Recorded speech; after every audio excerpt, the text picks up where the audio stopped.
Some things are not born to be tamed. They carry the memory of open ground, of wind without fences, of a world that once asked nothing of them. When hands reach out to claim what was never offered, they do not understand it as destiny. They understand it as threat. And so they run. Not out of cruelty, not out of defiance, but out of knowing that to surrender is to disappear. This is not the story of something that was broken. It is the story of what remained unbroken and the moment it chose to stay so. The sun bled across the Texas plains that evening, turning the earth the color of old blood. Dust rose in columns where the wind took it, and through that amber haze came the thunder of hooves. Wild, ungoverned, free.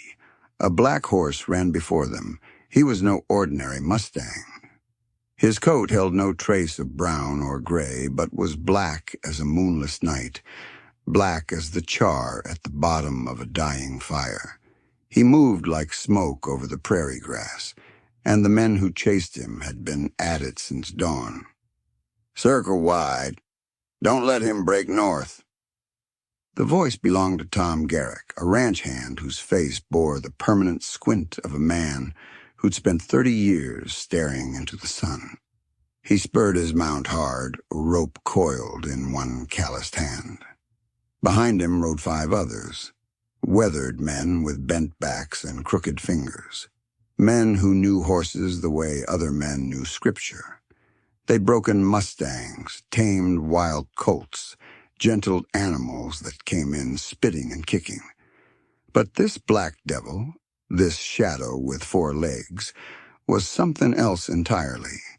The horse wheeled suddenly, cutting back toward the river, his neck arched, nostrils flared wide, eyes white-rimmed and rolling.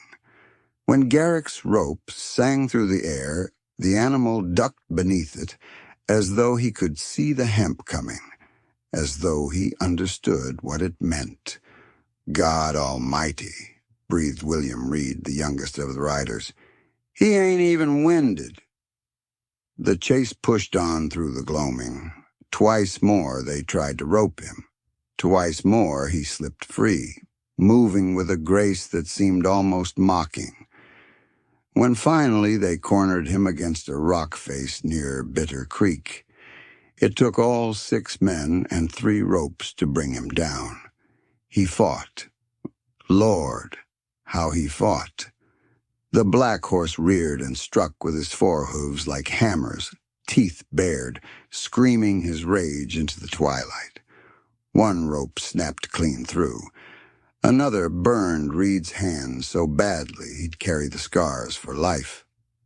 When at last they got him trussed and hobbled, the animal stood trembling, sides heaving, foam white at his mouth and neck.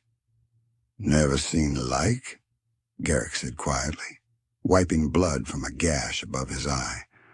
"Wild as sin and twice as mean." They led him back to the Drummond Ranch as darkness fell complete.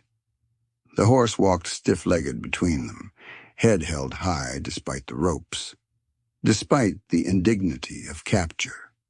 His eyes never stopped moving, searching, calculating. At the edge of the commotion, where lamplight from the ranch house barely reached, stood a boy of perhaps 12 years. His name was Samuel Drummond, though most called him Sam.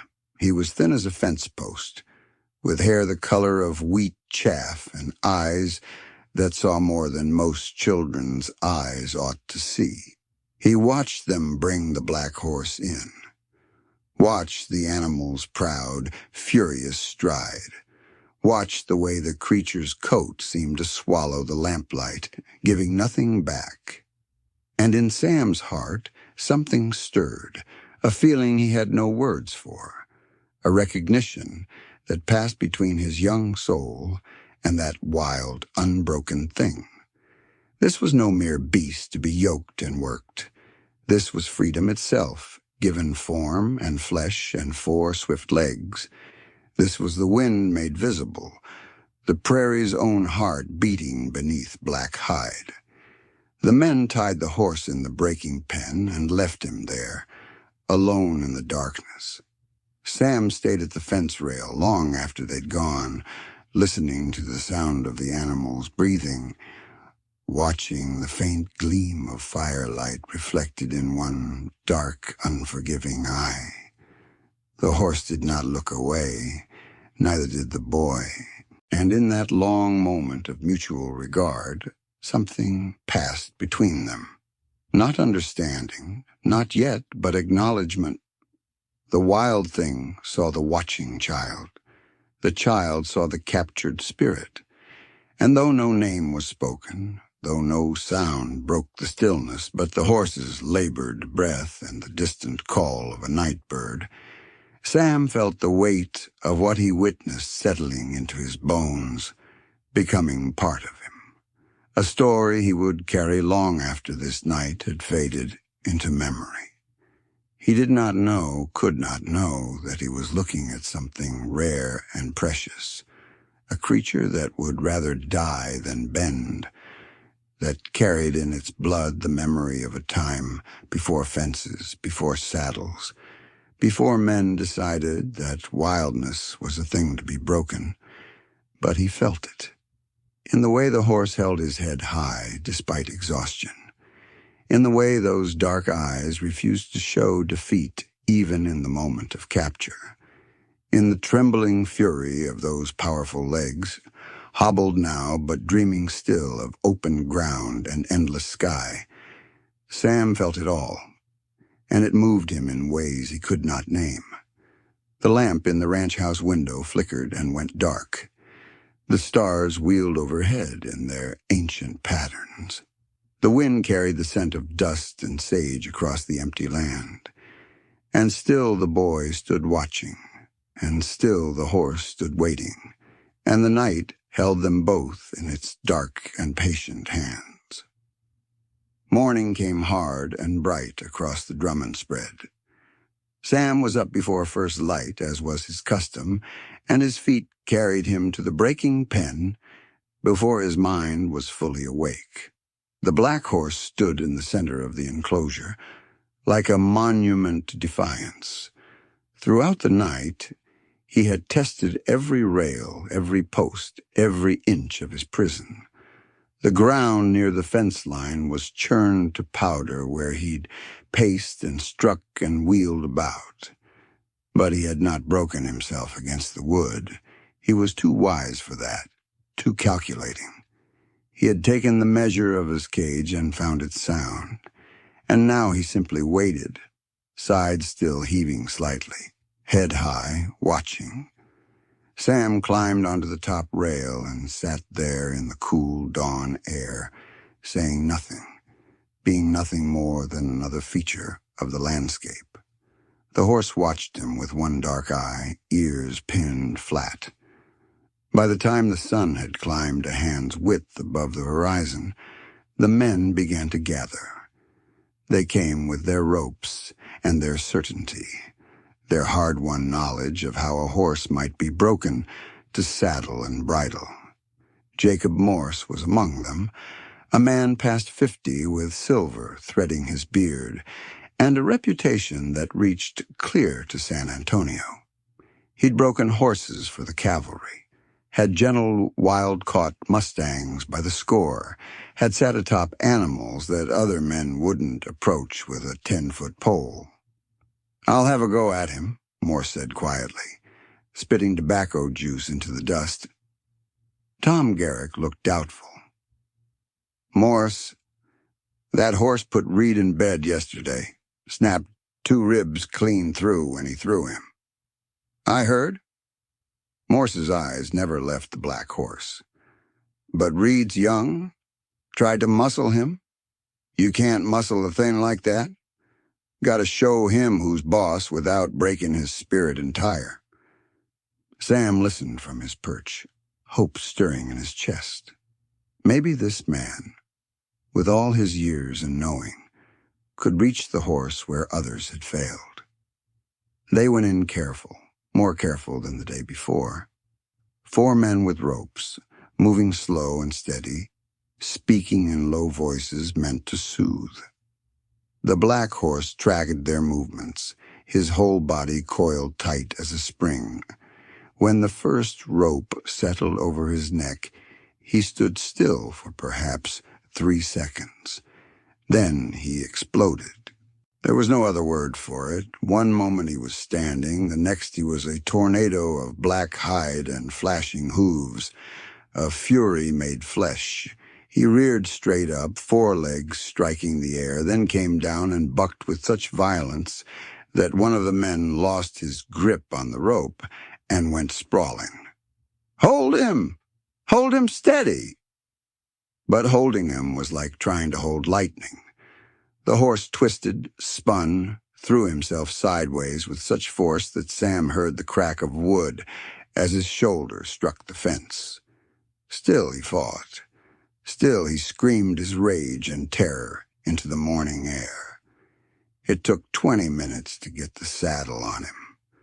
20 minutes of struggle and sweat and cursing, of ropes burning through gloves and men shouting instructions that were lost in the chaos. When finally the cinch was tight and Morse swung himself up into the saddle, Sam held his breath. The black horse went perfectly still for 1 heartbeat, 2. Then he launched himself upward like he meant to climb the very sky itself. What followed was not riding. It was war. The horse bucked and twisted, sunfishing so hard that Morse was thrown nearly horizontal before catching himself. He spun and reared and slammed himself sideways, trying to crush the rider against the fence rails. His eyes rolled white, foam flying from his mouth, his whole body bent on one purpose, to rid himself of this weight, this indignity, this violation. Morse lasted longer than Reed had. He was good, Sam could see that. The man knew horses, knew how to move with them, how to anticipate and counter. But the black horse was beyond knowing, beyond anticipation. He fought with a desperation that spoke of something deeper than stubbornness, something that looked almost like grief. When Morse finally came off, he came off hard. The horse had reared and then thrown himself backward, a move so sudden and unexpected that the rider had no chance to dismount. They went down together, 1,000 pounds of horseflesh and 180 pounds of man hitting the ground with a sound like thunder. Sam was off the fence and running before he knew he'd moved. "Don't touch him! Don't—" Tom Garrett grabbed the boy's shoulder, held him back. They pulled Morse clear, while the black horse scrambled to his feet, saddle askew, reins trailing in the dirt.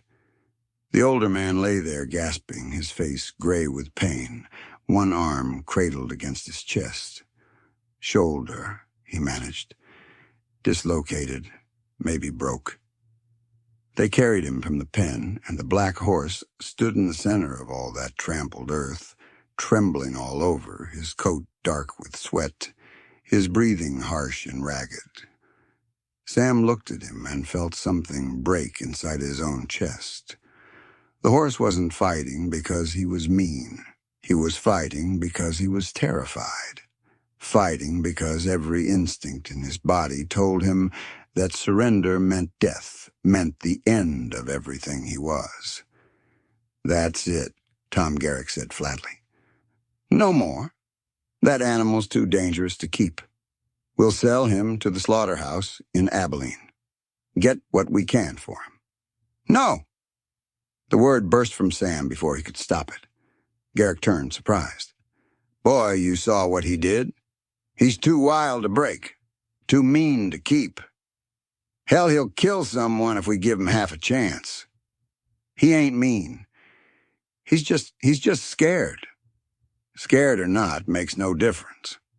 A horse that can't be ridden ain't worth the feed it takes to keep him." Garrick's voice softened slightly. "I'm sorry, Sam. I know you've taken a shine to him, but This is how it is sometimes. Some things just can't be tamed. The men dispersed, talking in low voices about arrangements and prices and the long haul to Abilene. Sam stood alone at the fence, his hands gripping the top rail so hard his knuckles went white. The black horse had moved to the far corner of the pen, as far from human presence as he could get.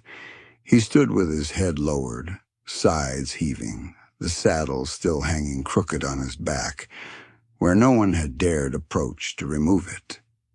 In the days that followed, a pall settled over the ranch. The black horse was not ridden again. No one had the stomach for it after what happened to Morse. The saddle was eventually removed by two men with long poles while a third kept a rope on the animal, but otherwise he was left alone. He did not eat well. The hay Sam brought each morning lay mostly untouched by evening. The water in the trough went down, but barely. The horse grew gaunt, his ribs beginning to show through that glossy black coat, his eyes taking on a hollow, distant quality. Sam watched it happen and felt helpless. At night he lay in bed and listened to the adults talking on the porch below his window. "Shame about that horse," his father, Jacob Drummond, said. "But Garrick's right. Can't keep an animal that dangerous." "I know," his mother replied, "but it troubles me all the same.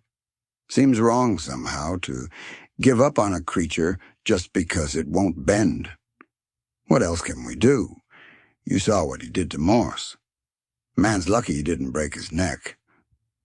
Silence for a moment, broken only by the creak of the porch swing. "I suppose you're right," she said at last. "Still troubles me, though." Sam buried his face in his pillow and tried not to think about slaughterhouses, about the black horse standing in some killing pen in Abilene, about those dark eyes going dim and empty. Each evening, after his chores were done, he went to the breaking pen and stood at the fence. The horse rarely acknowledged him now.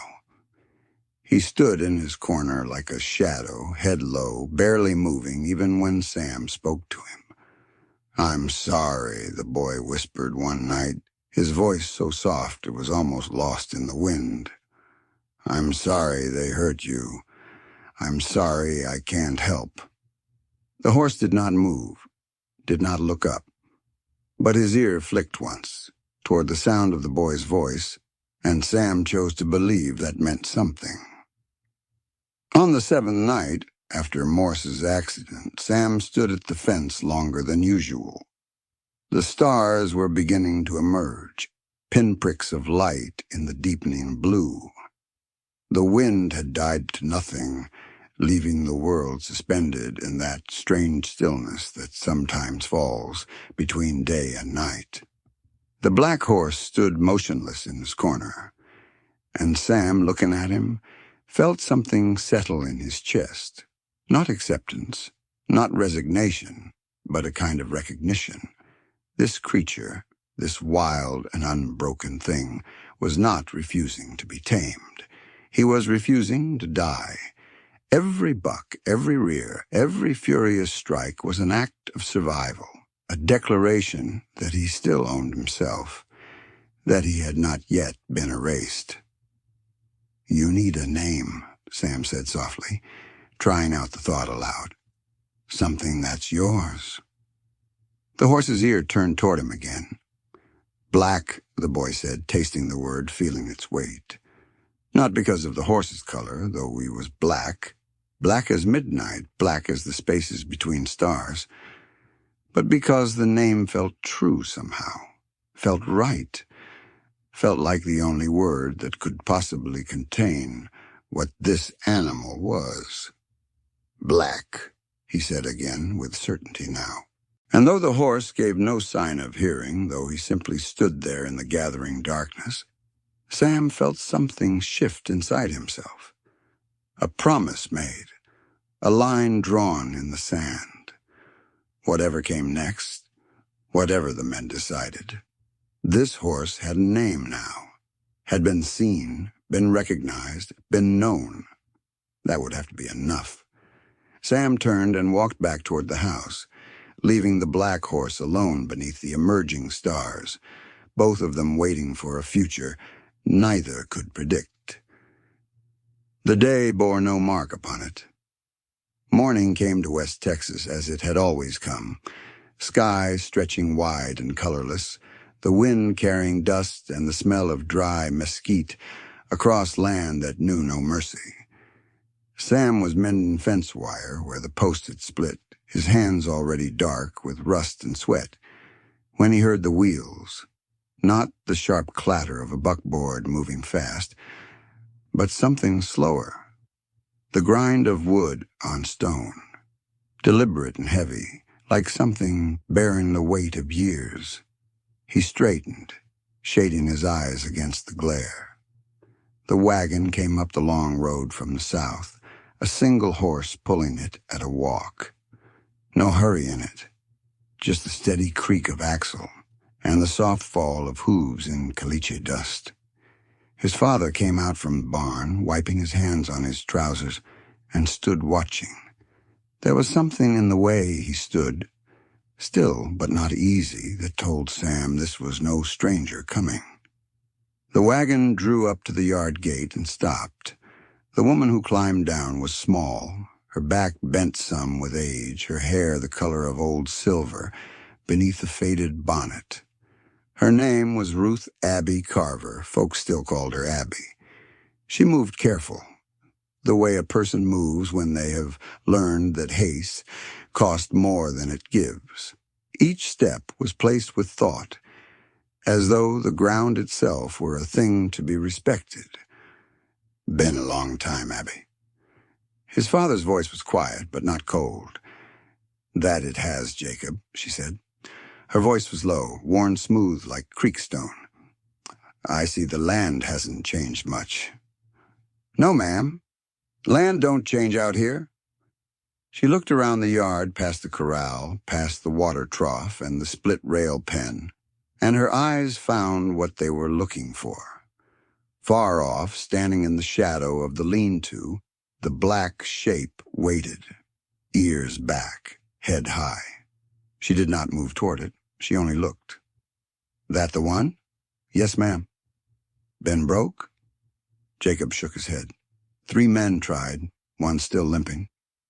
Ruth Abby Carver was quiet a moment. Then she nodded as though something had been settled. Sam watched her, saying nothing. But he felt the air change, the way it does before a storm. She did not go near the pen that first day. Sam had seen others try. Men with rope and pride, men who moved quick and spoke loud, thinking strength could master what wildness had made. The black had thrown 2 over the rails and sent the 3rd crawling. They had cursed him, called him devil-born, and left him to stand alone in the dust. But Ruth did not approach. She walked the perimeter, her hands folded in front of her, and she did not call out. She did not make any gesture. She only walked, slow, and looked at the ground as much as at the horse. The black stood at the far side of the enclosure, muscles tight beneath his coat, nostrils working the air. His eyes followed her, but his body did not move. Sam, pitching hay into the near corral, kept watching. He did not know what she was doing. It looked like nothing at all. After a time, Ruth found a place beneath the cottonwood that grew beside the pen's east corner. She lowered herself onto a stump worn smooth by weather and rain, and she sat. The black watched her. She did not watch him back. She looked out toward the horizon, her hands resting in her lap, as though she had come only to take the shade. An hour passed, then another.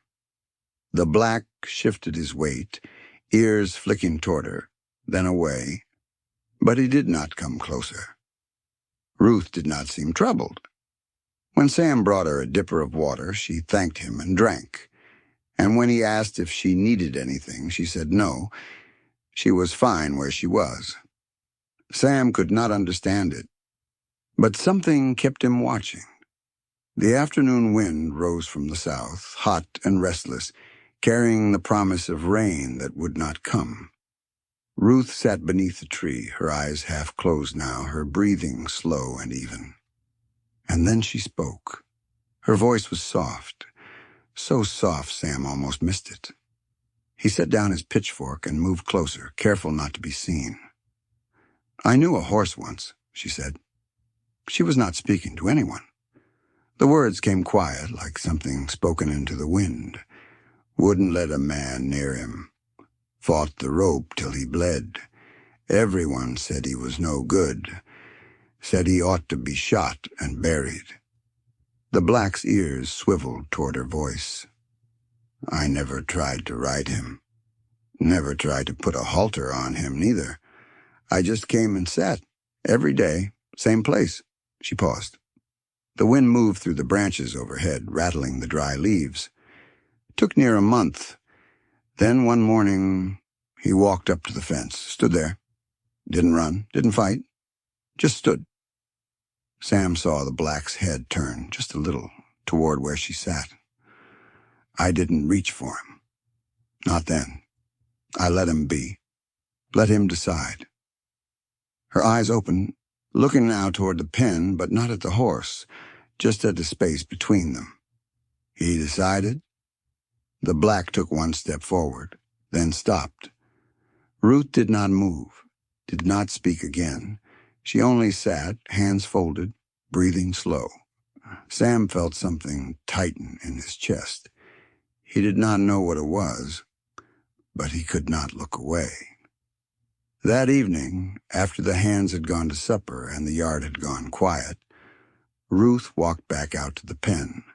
The sun was down, the air cooling fast. Crickets had started up in the grass. She stood at the fence this time, not leaning on it, not calling, just standing. The black was at the far side, barely visible in the failing light. Long minutes passed. Then the black took a step. Another. He stopped halfway across the pen, head low, eyes fixed on her. His nostrils flared, reading the wind. Every muscle in him was gathered tight, ready to bolt. Ruth stood still. The black came closer. Another step. Another. Until he was 10 feet from the fence. Close enough that Sam, watching from the barn, could hear his breathing, deep and deliberate, like something deciding. Ruth lifted one hand, slow as dawn breaking, and rested it on the top rail of the fence. The black's ears went flat, but he did not run. They stood that way, woman and horse, 10 feet and a lifetime between them, until the stars came out. Then Ruth lowered her hand, turned without a word, and walked back toward the house. Sam stood in the shadow of the barn, his breath caught in his throat. He could not name what he had seen, but he knew something had changed. The way a man knows a storm is coming, by the smell of the air. The next morning, Ruth was at the fence before the sun cleared the hills. She carried a pail with her. Not grain, Sam could tell by the way it settled, but something softer. Mash, maybe. Soaked and sweet. She set it inside the fence, 5 feet from the gate, and stepped back. The black stood in his place, watching. An hour passed. The sun climbed. The heat began to press down. Sam went about his work, but his eyes kept turning back. Around mid-morning, he saw the black move. Not fast. Slow steps, head low toward the pail. He stopped a few feet away, neck stretched out, nostrils pulling in a scent. Then he took the last steps and lowered his head into the feed. Ruth, sitting beneath the cottonwood, did not move. She might have been carved from stone. The black ate. When he finished, he raised his head and looked toward her. For the first time, he did not retreat to the far side. He stood where he was, sides rising and falling, and he watched her. Ruth stood, slow and careful, and walked to the fence. This time she did not stop outside. She lifted the latch, stepped through, and closed the gate behind her. Sam's breath stopped. The black's head came up sharp, his hindquarters bunched, muscles coiling. But he did not bolt. Ruth stood just inside the gate, hands at her sides. She did not speak. She only waited. A minute passed, then another. Then the black took a step toward her. His head was still high, his eyes still wary, but he came closer. Another step. Another. Until he stood within arm's reach. Ruth lifted her hand. Slow, so slow, Sam thought he could see each breath between movements, and held it out, palm down. The black lowered his head. His nostrils touched her fingers, once soft as a whisper. His breath was hot and quick. Then he pulled back, ears flicking, but he did not run. Ruth let her hand fall. She stood there a moment longer, then turned and walked out of the pen, latching the gate behind her. Sam realized he had been holding his breath the whole time. The morning came pale and still over the Texas plain. Young Samuel stepped from the bunkhouse door, his boots scraping dry earth, and walked toward the corral as he had done each dawn since the black horse had come. The air held the last coolness of night, and the sky stretched wide and colorless, waiting for the sun. He saw it before he reached the fence. The trough. It was not empty, but neither was it full.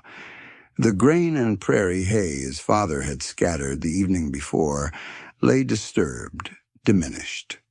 For days the horse had left every offering untouched, and the men had begun to speak in low voices of what must be done when a creature would not eat. But now, "He took some," Samuel whispered, though no one stood near to hear. The black horse stood motionless inside the rail, his head low, his body no longer coiled tight as rope about to snap. The boy could still see the ladder of ribs beneath the dusty coat, still hear the shallow rhythm of breath, but something had loosened. Some terrible knot had begun to fray. No one spoke of it at the table that morning, but the silence carried its own weight. Even Jacob Drummond, a man not given to sentiment, let his gaze linger on the corral as he poured his coffee. Ruth Carver came again at the same hour. She carried no rope, no grain in her apron, no switch or spur. She simply came. She sat on the lowest rail of the fence, her hands folded in her lap, her back straight despite the years that had bent so many others. Her hair, tied back with a strip of faded cotton, was white as alkali dust. Her dress was plain and dark, patched at the elbows. She did not look at the horse directly, but out across the flat stretch of land beyond the ranch, as though she had all the time God had made, and no need to hurry through it. And she spoke. "Folks always reckon a horse needs a man," she said, her voice low and steady, carried on the dry wind. "But sometimes it's the other way around. Sometimes a man, or a woman, needs a horse more than the horse needs anything at all." The black horse did not turn his head, but his ears swiveled toward her, dark and alert. Ruth smiled faintly, as though that small motion, that flicker of attention, was answer enough. "Nobody gave you time, did they?" she continued. "Everybody's in a hurry out here. Got to break, got to ride, got to use. Ain't much patience left for a creature that won't bend." She paused, and the silence between them grew soft, almost companionable. "I knew a horse once," she said, quieter now, as if telling a secret meant only for him. "Mare, she was. Red as clay after rain. Belonged to my husband before the fever took him. She wouldn't let nobody near her after he died, not for months. Just stood in the field, staring at the road like she was waiting for him to come walk him back up it. The horse shifted his weight, his tail twitched once, twice. I used to sit with her, Ruth went on. Didn't try nothing. Didn't expect nothing. Just sat. And one day she walked over to me, put her head against my shoulder, and breathed. Just breathed. Like she'd been holding it all in and finally remembered she didn't have to. Ruth's voice wavered, just barely, and she lifted her gaze to the horse. I reckon grief lives in horses same as it does in people, she said. Maybe deeper, 'cause they can't speak it out loud. They just carry it. And sometimes all they need is someone willing to carry it with them for a spell. The horse turned his head then, slowly, deliberately. His dark eyes found hers. Samuel, crouching in the shade of the water barrel, felt the air catch in his lungs. He had watched men stare down horses, had seen his father lock eyes with a stallion in a test of dominance. But this was different. This was not a battle. It was recognition. Two creatures acknowledging the shape of sorrow in one another. Ruth did not look away. She held the horse's gaze with a tenderness so quiet it seemed to hum in the stillness. I see you, she whispered. I see what they done, and I see what you still got left inside. The horse's nostrils flared. His head lowered a fraction, and Ruth, gently, so gently, let out a breath that matched his own. Days passed. The trough began to empty. Not all at once, but steadily, carefully, as though the horse were testing each mouthful for treachery. His body began to change. The sharpness of his spine softened. His breathing grew deeper. The wildness in his eyes remained, but it no longer burned with the raw panic of a creature that expects only cruelty. Each afternoon, Ruth returned. Sometimes she spoke. Sometimes she sang. Old hymns, slow and mournful, that seemed to belong to the land itself. Sometimes she simply sat, her presence a steady thing, like the fence posts or the sun or the wind that never stopped moving. And the horse began to wait for her. Samuel noticed it first, the way the black horse would lift his head when the hour drew near. The way his ears would turn toward the road before Ruth's figure even appeared on the horizon. The way he would drift, almost imperceptibly, toward the side of the corral nearest the gate. He knows her now, Samuel said one evening, watching from the porch. His father grunted, arms crossed. Knows she won't hurt him, maybe. That ain't the same as trust. But Samuel thought it was close enough to matter. On the fifth afternoon, Ruth rose from her seat on the fence rail and stepped inside the corral. Jacob Drummond started forward. Ruth. She raised one weathered hand, and he stopped. It's all right, Jacob, she said quietly. She did not walk straight toward the horse. She moved slowly at an angle, her steps deliberate and unhurried. She stopped several paces away and stood with her arms at her sides, her shadow stretching long across the dirt. The black horse lifted his head. His eyes fixed on her, dark, unblinking, weighing. Ruth stood without moving, without speaking.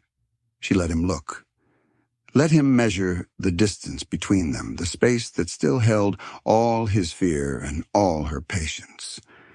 Then she began to hum. Not a hymn this time. Something older. Something without words. A melody that rose and fell like the wind over the plains, like water over stone, like the slow turn of seasons. The horse's ears pricked forward. His muscles, taut and ready to bolt, began to soften. His breathing slowed, deepened, until it seemed to match the rhythm of her song. Ruth lowered her hand, very slowly, palm open, empty. "I ain't bringing you nothing today," she said softly. "Just me. Just this." The horse did not move. For a long time, nothing happened. The wind stirred the dust. Somewhere beyond the fence, a crow called. Samuel felt sweat gather in his palms, though the air was cool. Then the horse exhaled, a long, shuddering breath that seemed to empty him of something he had been holding since the day the men had roped him and dragged him screaming into the pen. Ruth took one step forward. Not toward him, just closer. The horse watched. His tail flicked once. His right foreleg shifted. One step, small, cautious, but a step. Samuel's heart hammered in his chest. He did not dare move. He did not dare breathe. Another step. The horse moved as though walking through water, each motion slow and deliberate, testing the ground beneath him for traps. Ruth stayed still. She did not reach, did not call. She simply waited, her hand extended, her eyes soft. The distance between them narrowed. 3 feet, 2, 1. Time stretched thin as a thread, and then the horse's muzzle, velvet soft, trembling, touched her palm. It was the briefest contact, a whisper of warmth.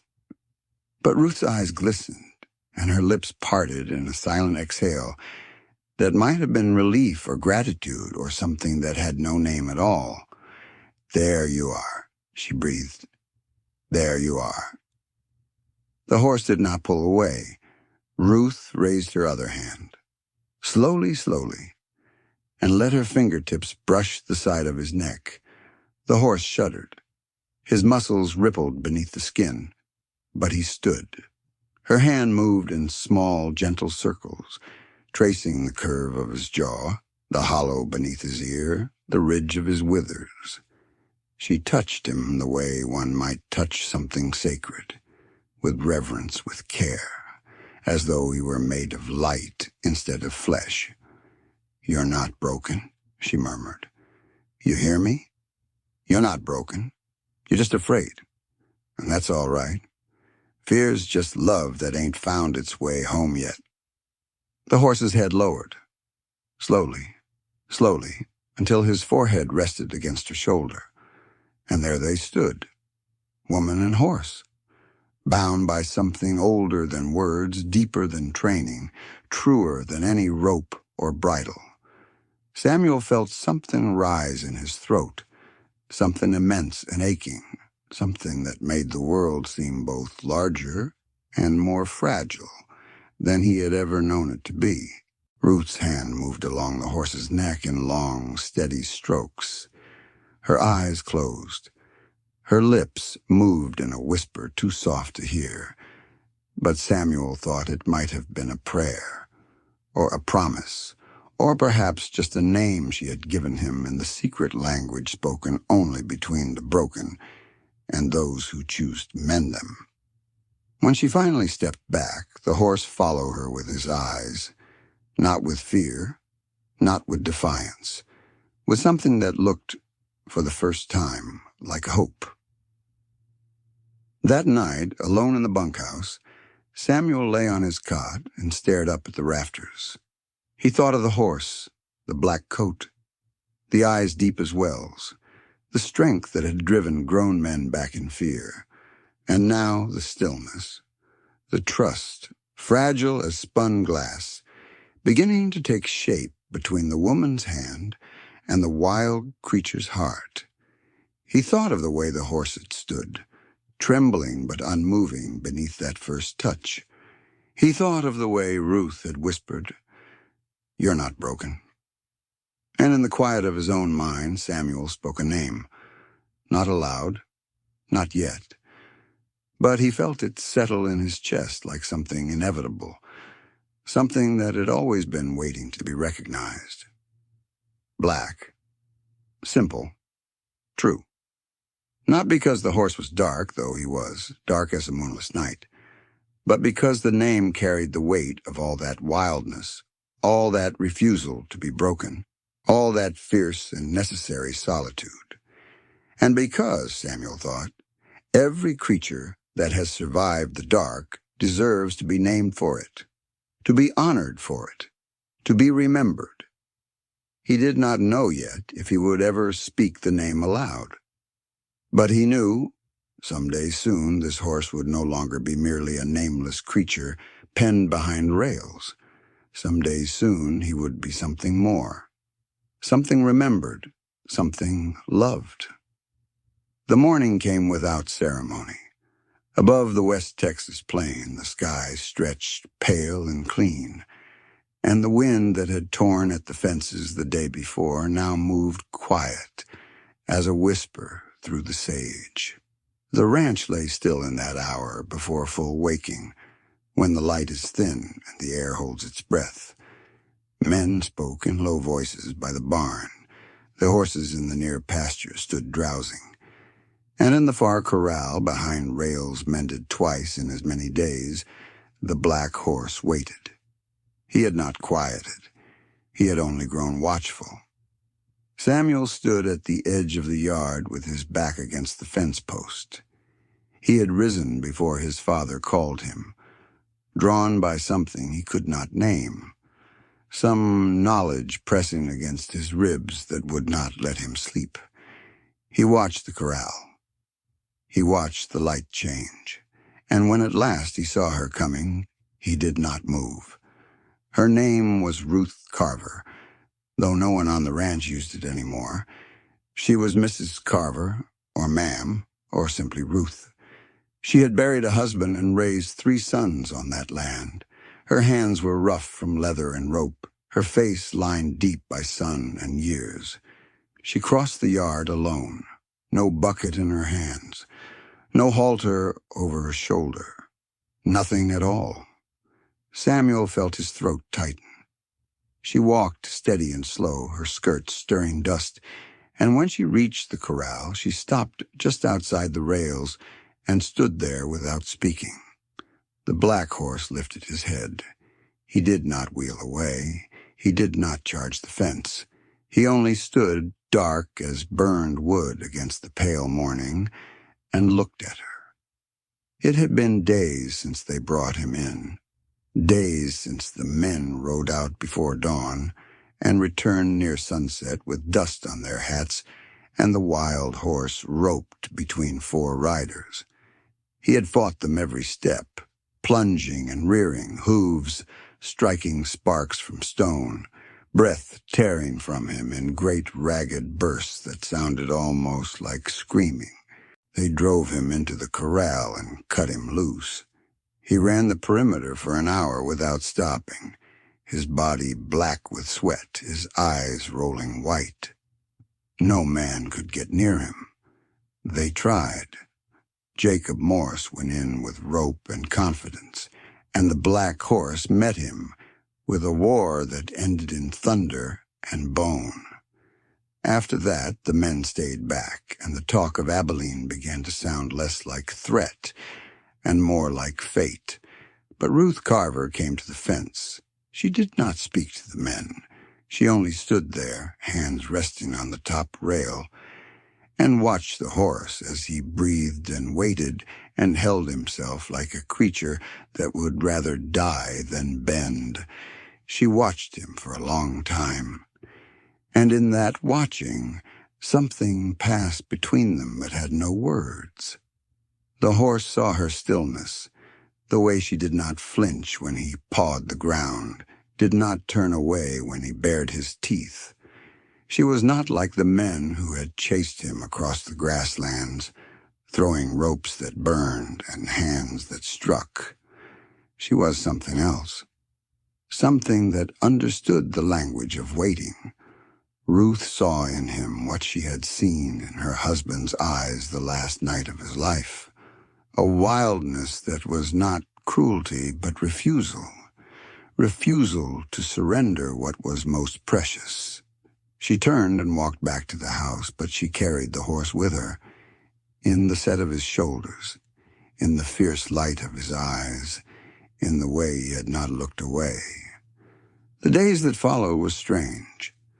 The men stayed away from the corral. The black horse stood alone in the dust, his body taut as a bowstring. But each morning Ruth Carver came. She brought no rope. She made no attempt to rush him. She only stood at the fence and waited. At first the horse kept to the far side of the pen, nostrils flared, eyes fixed on her. But little by little, step by step, he began to shift. Not surrender, not obedience, only the smallest easing of distance, the slow, wordless work of fear losing its grip. On the third morning, Ruth began to speak. Not commands, not coaxing. She told him about the land, about the winter when the snow buried the fence posts, and the horses were led single file through paths cut by shovels. About the spring her youngest son was born, and the meadow larks singing as she held him, the sound like a promise that life would go on. She told him about her husband, Thomas, thrown from a roan mare spooked by a rattlesnake, found in the evening light, his hat beside him in the grass, his face peaceful as though he had chosen to rest. "Folks said I should have sold this place," she murmured. "Said a woman alone couldn't hold it. But I knew something they didn't." The horse's ears turned toward her. "I knew Thomas wasn't gone," she said. "Not really. He was in the land, in the wind, in every horse that ran these fields." She paused, her hand tightening on the rail. "You know about that, don't you?" she said softly. "What it is to be tied to a place, to run free and still be bound by something can't name." The black horse took one step toward her, just one, but it was enough. Samuel watched it all. He did not understand what was happening, only that something was. Something slow and deep and quiet, like the way a wound closes or a seed splits open in the dark. He saw the way the horse listened, not just with his ears, but with his whole body. The way his breathing slowed when Ruth spoke. The way his head lowered, just slightly, as though her voice were a hand resting on his neck. And he saw the way Ruth listened, too.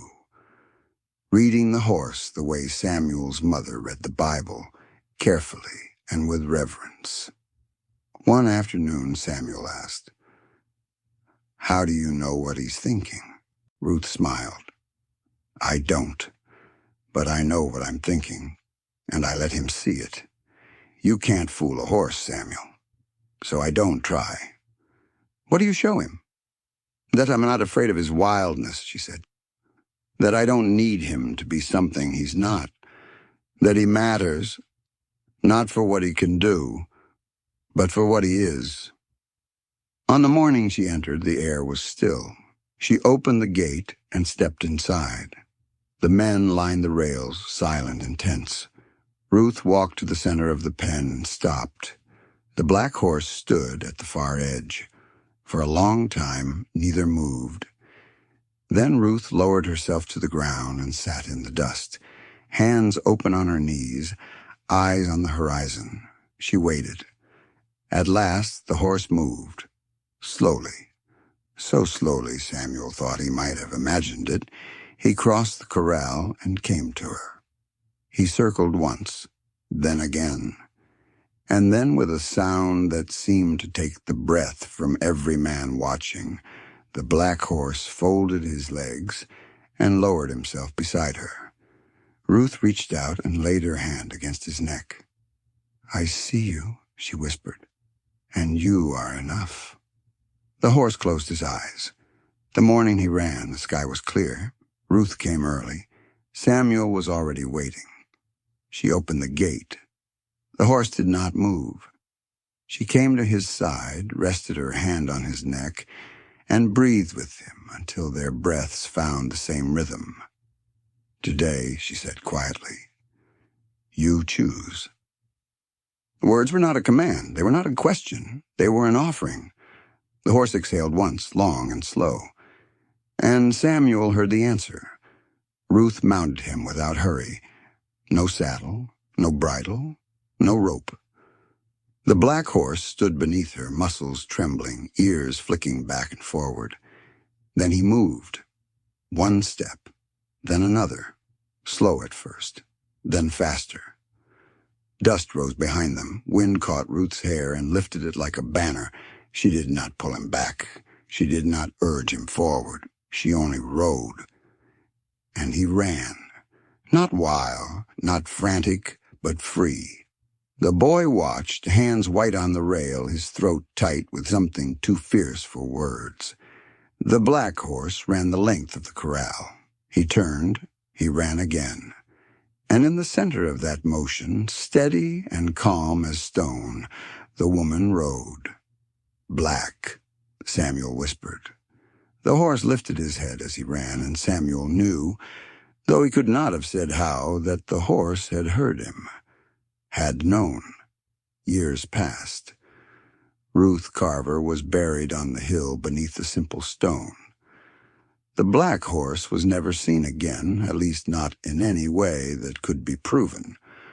But some swore they saw him years later running wild at the far edge of the territory, black as ever, free as wind. Late in his life, Samuel told his grandson the story. "Can a horse really choose?" the boy asked. Samuel nodded. "I saw it." And though he did not say how beautiful it had been, or how long the memory had stayed, he said this: "Some things aren't meant to be broken. They're meant to be witnessed, and then carried." He closed his eyes, and for a moment, across the endless Texas plain, he heard the sound of hooves striking the earth, the sound of what ran that day, the sound of black.